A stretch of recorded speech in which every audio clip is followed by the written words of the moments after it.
ملائکته یصلون علی النبی یا ایھا الذین آمنوا صلوا علیہ وسلموا تسلیما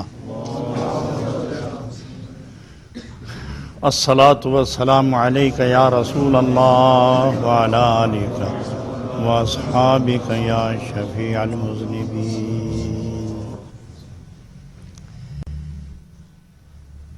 معزز حاضرین، بڑی سعادت اور بہجت افزا کیفیت ہے کہ اس ماہ مقدس میں جہاں ہر جگہ ذکر اللہ اور ذکر نبی، ارشادات قرآن اور فرمودات محمدی کے جلووں سے بیان کرنے والا اور سننے والے تمام کے سینے روشن ہو رہے ہیں۔ یہ سارا مہینہ تصوف کی جلوہ گری کا مہینہ ہے۔ از اول تا آخر یہ 29 یا 30 دن یہ تصوف کا زمانہ ہے۔ میں اصل موضوع سے ہٹنا نہیں چاہوں گا، لیکن یہ محبت والوں کی یہ مختصر، جاندار اور حسین اور پرکشش محفل کا تقاضا ہے کہ میں کچھ تمثیلات بیان کیے بغیر میں نظر کتاب میرے اور آپ کے درمیان سلسلہ گفتگو کی بقا کا وسیلہ بننے والی یہ کتاب، اسے مثنوی مولانا روم کہتے ہیں۔ قرآن عظیم کے بعد، احادیث مصطفی صلی اللہ علیہ وسلم کے بعد دنیا علم و عرفان میں مثنوی کو جو مقام حاصل ہے اسے اہل دل اچھا جانتے ہیں۔ حضرت جلال الدین رومی، یہ ان کا لقب ہے، اصل نام ان کا محمد ہے۔ یہ حضرت ابوبکر صدیق رضی اللہ تعالی عنہ کی اولاد میں سے ہیں۔ جلال الدین یہ آپ کا لقب ہے۔ آپ کے علمی فیضان اور جلال نے طبی استقلال اور تمانیت نے جس طرح رخ کیا، پہاڑوں کے کلیجے جر گئے، اور جس طرف آپ نے رخ کیا دل متوکل ہوئے، زبانیں شاکر ہوئیں، روحیں بیدار ہوئیں، نفس مطمئن ہوا، اور بچھڑا ہوا انسان اپنے مالک کو پانے میں کامیاب ہوا۔ آپ اصل میں بلخ کے رہنے والے تھے، اور آپ کے والد گرامی حسین، یہ خوارزم شاہ جو افغانستان سے لے کر عراق تک یہ تمام ایک ہی سلطنت تھی، اور اس سلطنت کے وہ سلطان، بادشاہ اور حاکم تھے۔ جلال الدین رومی کی والدہ ان کی صاحبزادی تھی، تو بادشاہ نے جب ان کا علمی مرتبہ اور تصوف کی جلالت اور لوگوں میں ان کا احترام و تمکنت و عظمت کا شعرہ دیکھا، تو آپ نے انتہائی حسینہ، جمیلہ، بے مثل خوبصورت، شکل کی بھی، عقل کی بھی، سیرت کی بھی، صورت کی بھی بے مثال اپنی صاحبزادی کا نکاح ان سے کروا دیا، اور ان کے اس بطن اطہر سے، اس کے پاک نفس سے حضرت جناب محمد جلال الدین رومی پیدا ہوئے۔ وہاں سے ہجرت فرمائی تو آپ نیشا پور آئے۔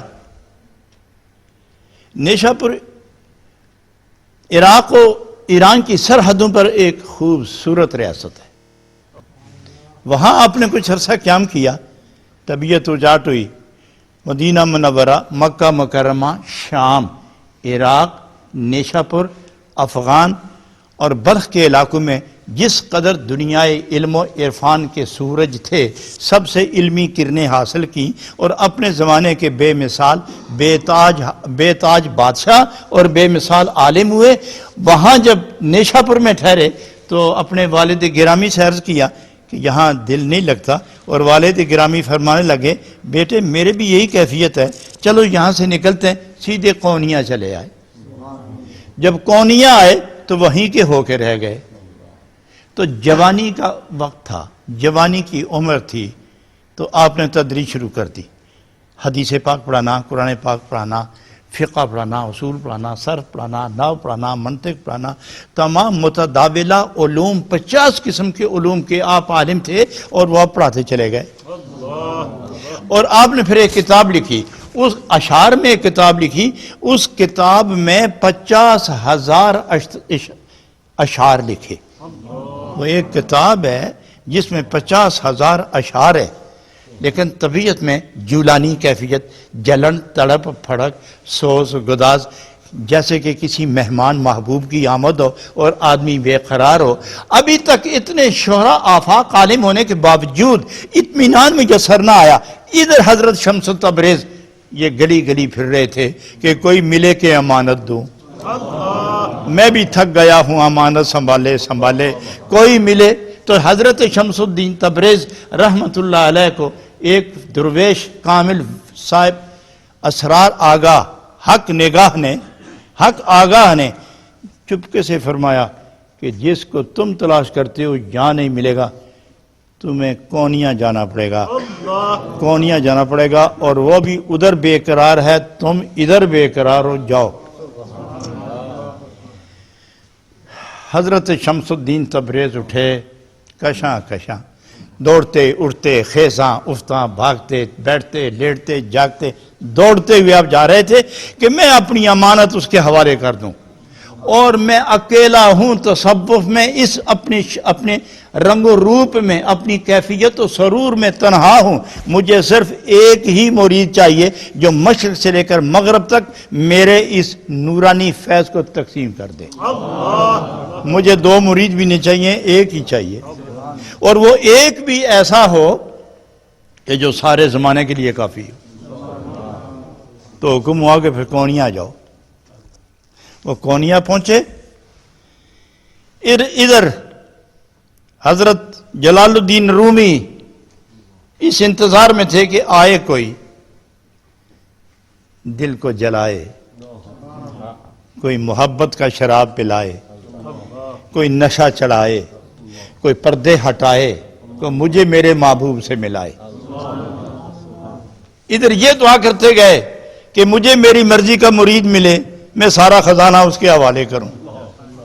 ملاقات ہوئی، اللہ غنی، حضرت شمس الدین تبریز نے پہلی ہی نظر میں ان کو اپنا محبوب بنا لیا، اور سلسلے میں داخل کرنے کے بعد، نقشبندی سلسلے میں، قلندری سلسلے میں داخل فرمانے کے بعد بلا تأمل تاخیر دیر سارے کا سارا روحانی فیض حضرت محمد جلال الدین رومی کے سینے میں اتار دیا۔ حضرت یہ کبھی نظر سے فیض چلتا ہے، کبھی زبان سے، کچھ کہا تو گل کھل گیا، یا دیکھا تو بستیاں آباد ہو گئیں، یا اس کو پکڑ کے سینے سے لگایا، سارے حجابات ہٹائے اور مقام عرفہ و اعلیٰ پہ فائز کر دیا۔ جیسے سید عالم صلی اللہ علیہ وسلم نے فرمایا، ما صب اللہ فی قلبی سببتہ فی قلب ابی بکر صدیق رضی اللہ تعالی عنہ، جو اللہ نے میرے سینے میں ڈالا ہے میں نے سارے کا سارا صدیق اکبر کے سینے میں ڈال دیا ہے۔ تو وہ یہ سینہ بسینہ فیضان یوں تقسیم ہوتے ہیں کہ جس طرح ادھر صدیق اکبر کے سینے میں فیضان نبوت منتقل ہوا، اسی صدیق اکبر کی اولاد میں سے جلال الدین رومی کے سینے میں شمس الدین تبریزی نے سارا فیضان اتار دیا۔ حضرات گرامی، اب پڑھنا جلسے جلوس، تقاریر اور ہزاروں اور سینکڑوں کے اجتماع میں درس و دروس کا سلسلہ یہ تو ہوا ختم۔ اب پریشانی، حیرانی اور طلب بڑھتی چلی گئی، آگ لگتی گئی، طلب بڑھتی گئی، طلب پھڑک کا جو سلسلہ شروع ہوا، اللہ غنی۔ حضرات اس موقع پر حضرت شمس الدین تبریز حالات دیکھے تو غائب ہو گئے. وہ کونیا سے نکلے دمشق چلے گئے, شام کے علاقے میں چلے گئے.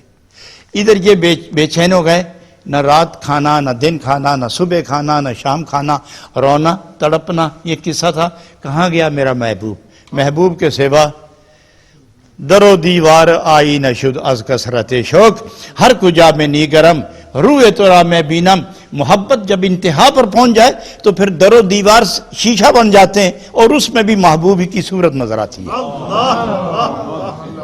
اور جب اس طرح بڑھتا گیا شوق محبت کی جولانیاں بڑھتی چلی گئیں, طوفانوں ہی جان بڑھتے چلے گئے, تو لوگوں نے چاہا کہ ہم حضرت شمس الدین تبریز کو ہم دمشق سے واپس لائیں. بہرحال ایک دفعہ بڑی مشکل سے راضی کر کے ان کو لایا گیا. لوگ ناراض تھے کہ ہزاروں انسانوں کو درس قرآن و درس حدیث دینے والا اور محبت کی مے پلانے والے کو کس طرح مدہوش و قلندر و مجذوب کر کے رکھ دیا ہے کہ بات کرو ایک تو جواب دیتے ہیں وہ کوئی اور جو ہماری سمجھ سے بالا تر ہوتا ہے. الغرض لوگ ان کے مخالف مگر آئے, اور حضرت شمس الدین تبریز پھر آ کے ایسے گم ہوئے کہ کسی کو ساری زندگی نہیں ملے. بعض نے کہا کہ مولانا روم کے صاحبزادے نے ان کو قتل کر دیا تھا, اور بعض کہتے ہیں کہ وہ از خود غائب ہو گئے تھے. لیکن باہر کا اس قسم کی تاریخی شواہد, اس قسم کے تاریخی شواہد موجود ہیں. لیکن اس دوران ایک مست آواز, ایک دلوں کو ہلا دینے والی آواز, پگھلا دینے والی آواز, زنجیر ڈال دینے والی آواز سنی تو دیکھا کہ کوئی آدمی بنسری بجا رہا ہے. تو آپ نے اسی وقت لکھا بشنوز نہ چوں حکایت میں کنت. اور مثنوی شریف کا سب سے پہلا شعر جو ہے وہ بھی یہی ہے, بشنوز نہ چوں حکایت میں کنت وز جدائی ہا شکایت می کند. تو گویا یہ آغاز شعر یہی ہے, اسی سے آپ نے اس کتاب کا اپنے جذبات کا آغاز فرمایا. تو آپ بڑے پیار سے لکھتے ہیں بشنوز نہ چوں حکایت می کند وز جدائی ہا شکایت میں کند. اور پڑھنے والے اکثر لوگ جو وجد و حال میں پڑھتے ہیں وہ تو بڑی لے سے بڑے ترنم سے پڑھتے ہیں, لیکن میں بہرحال ان کی نقل کرتے ہوئے میں تھوڑا سا انداز بدل کے بات کرتا ہوں. بشنوز نہ چوں حکایت می کند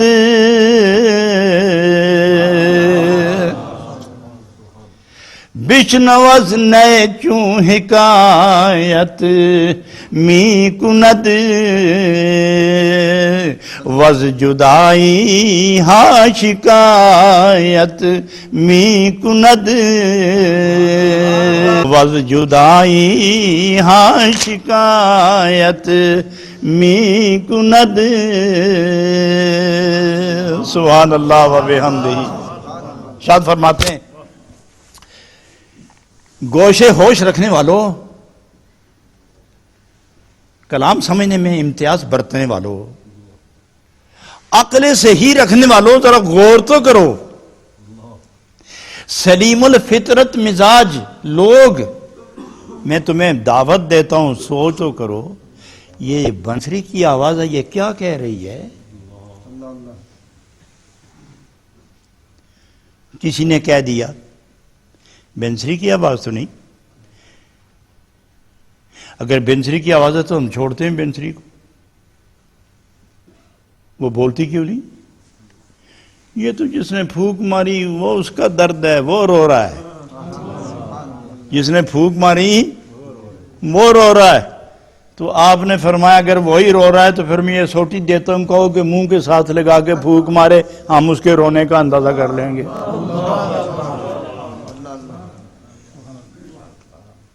اور پھر یہ چھوٹی سی لکڑ ہے, کوئی فٹ, سوا فٹ, 1.5 فٹ سے لمبی یہ نہیں ہوتی, اور 1 انچ موٹی ہوتی ہے, 1.5 فٹ لمبی ہوتی.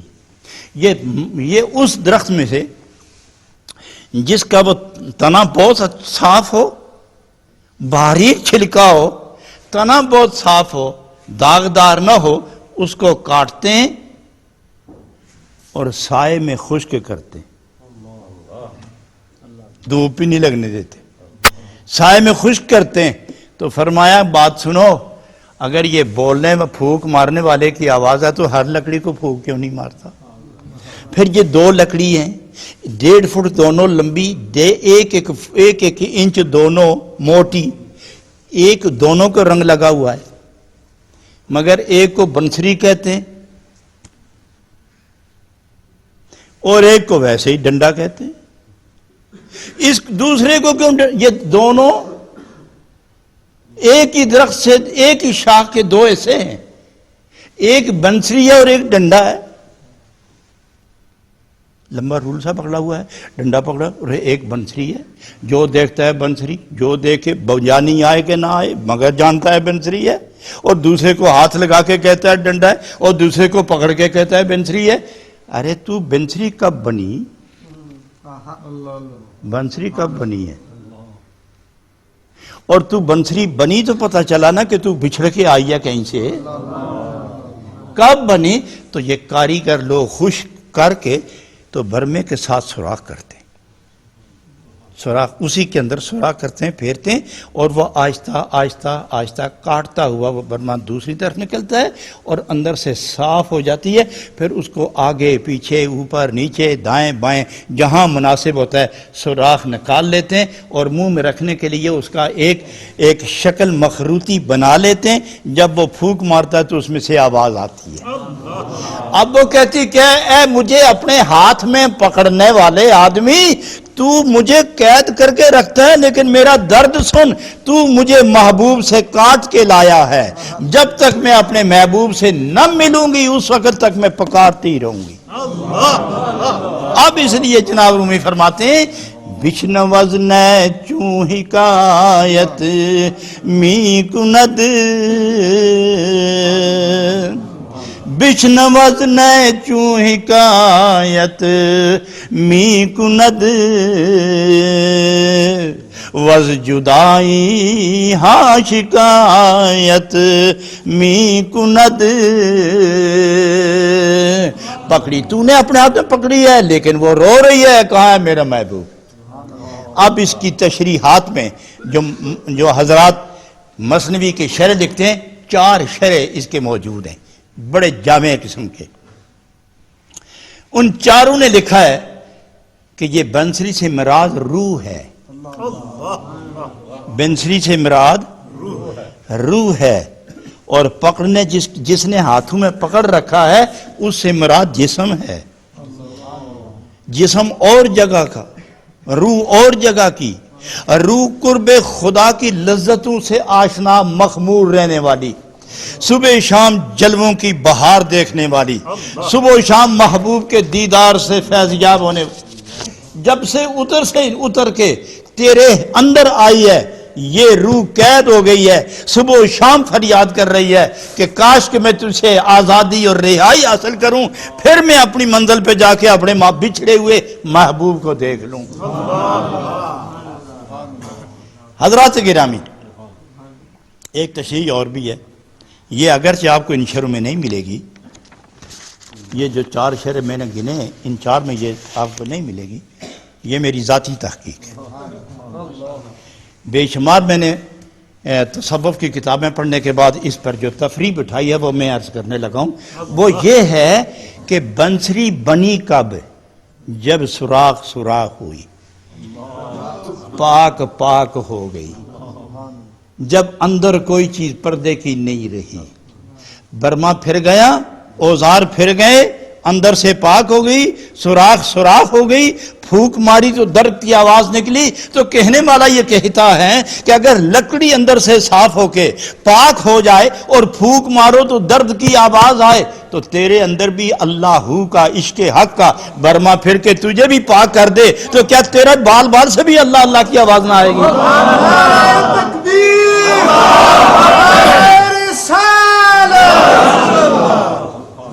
اللہ اللہ۔ اور اس مقام پر روح نے، بنسری نے بڑے پکار کے کہا، اور حافظ شیرازی رحمۃ اللہ علیہ اس درد کی نقل بندی کرتے ہیں۔ آپ فرماتے ہیں خرما روز کزی منزل ویراں بردم، خرما روز کزی منزل ویران بردم راحت جان طلبم وز پہ جانا بردم.